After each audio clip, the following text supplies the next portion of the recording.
We hired our writers.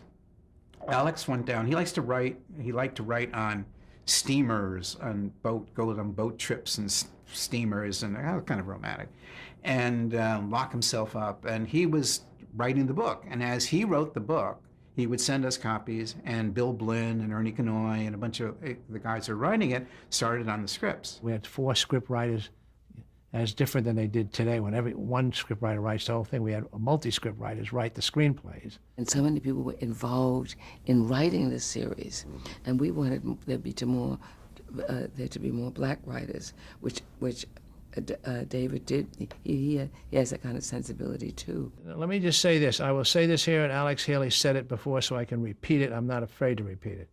When we did Roots, Alex Haley did not want a black writer to write any of the episodes. Now you say, that's shocking, right? Shocking. He said, well, can you tell me honestly, David, that one of the 4 writers you're going to have to show is one of the 4 best writers of all of television? I said, no, I can't tell you.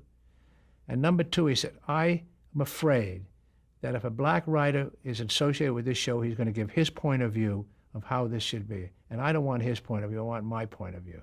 A white writer is going to have to listen to my point of view. When it came to writing Kunta Kinte, I was writing about a young kid in a farm community where the father was outwardly king, but we all knew the mother held the real power and made a lot of the decisions that ruled that family. And that family was key to everything that got done and got said and got felt. Well, I know that world.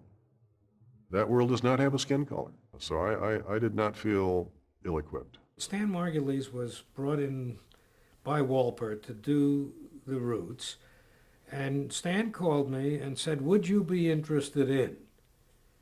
And I think at that time I said to him, Stan, you know, you and I have been in television many years, and you know damn well that nobody's going to put it on.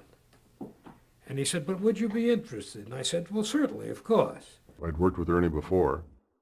I don't think I appreciated how truly brilliant he was until the first time around. Bill Blinn came in, and he got this. He understood it immediately, and he got pages from Alex, talked to Alex on the phone. We were writing the script in such a way that there was some stuff he would incorporate into the book from the script. And when Alex finished the book, he finished the screenplay. They finished. It was done simultaneously. The biggest educational moment I got from a professional basis on Roots was when we first started into the groundwork to do the adaptation. And they gave me this little cubbyhole, fine, got a typewriter, and I opened one of the desk drawers, and in there was a piece of paper. And on that piece of paper were all the writers they had gone to before they came to Bill Blinn to have the book. I remember saying, oh, okay, you're not the great white hope here. You're just one of the guys on the list, and that's who you are. And I remind myself of that from time to time.